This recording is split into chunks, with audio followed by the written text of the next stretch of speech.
I want to begin with contextualizing some of the research that I know you've done before we jump into Ukraine and Russia, because I feel like there is a connection to some of your previous research. Could you briefly tell those people who may not have seen the documentary about the family some of your work there? The family is the sort of the oldest and arguably most influential Christian nationalist, Christian right organization based in Washington, and it's distinguished from most of those kinds of formations by the fact that it's not interested in everyday people. It's not interested in mass revivals. They have this idea that they're called by God to organize the elite. So their members are members of Congress, military leaders, and international leaders. And in the documentary on Netflix, actually, the third episode is partly dedicated to the connections to Russia, where they began sponsoring, with Putin's support, an annual prayer breakfast. And now one of the sort of a leading Putin figure named Maria Butina we talked about her because she came to the United States and she sort of got involved with the NRA and the American family, and ended up serving 18 months in jail for spying, but in Russia was considered a hero. Wow.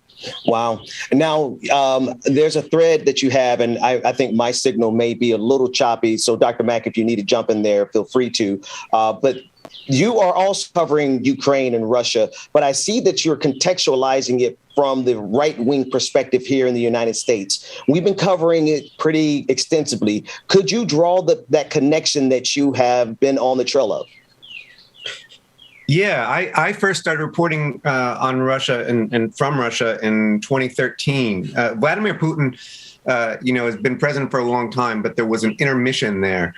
And he came back to power in 2012. And one of the first things he did was pursue a series of anti-LGBT laws. And they were part of building his nationalist project. And right-wingers in the West noticed and loved it and saw it as a model. And that really made Putin kind of a hero to them. And so now, we've seen some figures like Marjorie Taylor Greene and so on who are apologists for Putin. That's part of that whole history of seeing in Putin this idea of a man who is building a white supremacist Christian nationalist nation, which is not quite the case, but it's close enough. And it's why they support Putin.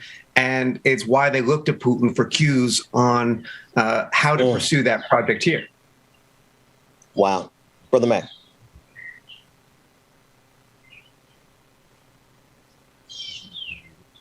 Dr. Mack, we lost your audio there. We'll give you a second to unmute yourself. There we go. I'm back there.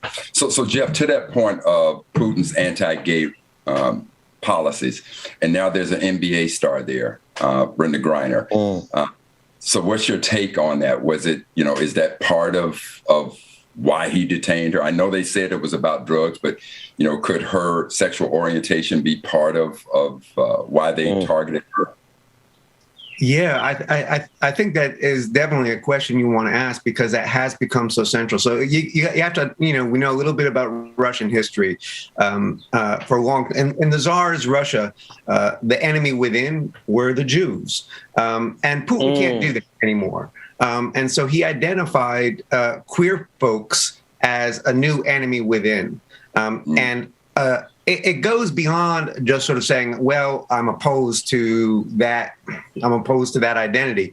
It's this idea that you're restoring, you're making Russia great again by restoring this kind of heterosexual and implicitly white masculinist identity. And so that anybody can be suspect. And so with Griner, I think that's part of it. They want to emphasize a sort of a show trial aspect of it, of anybody could be a threat to the nation, and an individual queer person is somehow in this ethos a threat to the nation.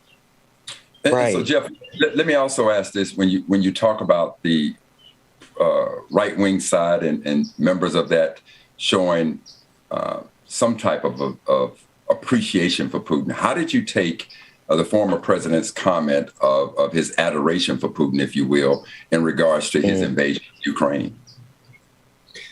Well, I mean, I think there's something sort of more interesting going on, or more psychological, perhaps, in terms of, I think, Trump's identification with a strongman figure. And there's a great scholar named Ruth Ben-Ghiat wrote a book called Strongmen, who's really good on this, and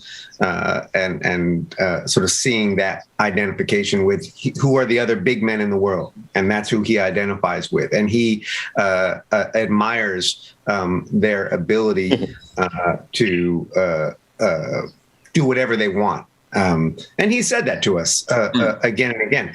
But, those connections run deeper. I think about this. Here's an example.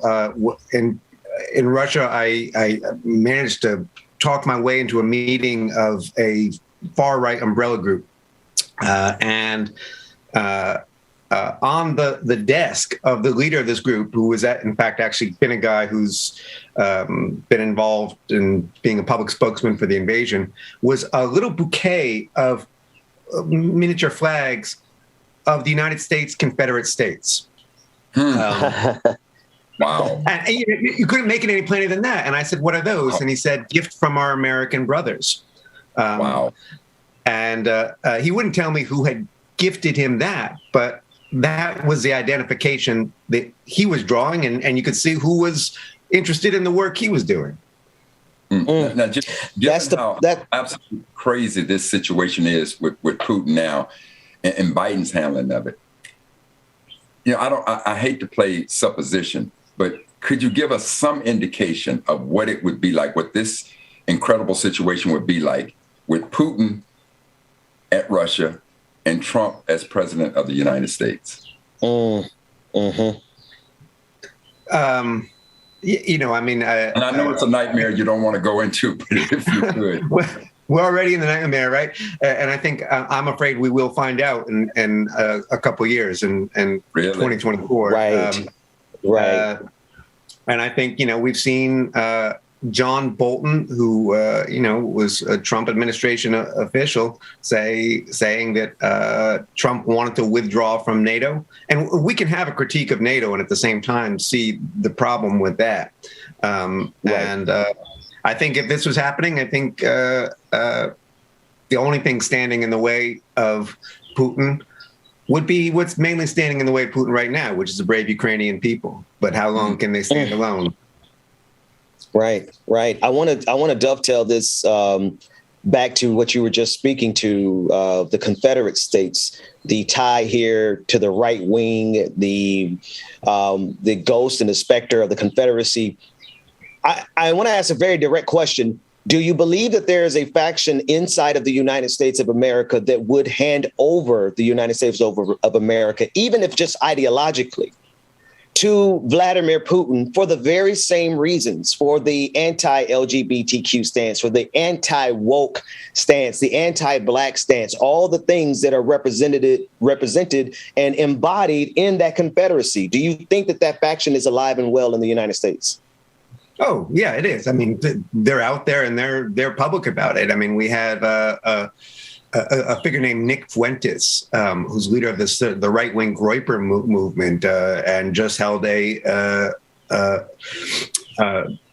conference at which we had, I think, 2 or 3 members of Congress speaking. And he is open. He led a cheer for Putin. He sees Putin as a savior of a white supremacist project. But even beyond that kind of obviousness, what's really interesting to me, and I think, are laws like we're seeing in Texas and Florida. Idaho has just passed the first stage. These are anti-trans laws that are modeled very clearly to me on those laws that were passed in Russia in 2013. And they're coming from the same people who just led the anti-CRT, the anti-critical race theory laws. It's the same project. Right. It's the exact same project. And it's a project. And I think what a lot of liberals have not, and some lefties have not understood, is they see these projects, they see these laws as horrible, right? But they see them as narrow. And as in Russia, they're not narrow. They're meant to be the laws of broad control, to terrorize folks, to push queer folks into the closet, to make the speaking of race a crime, and to make everybody wonder where the line is.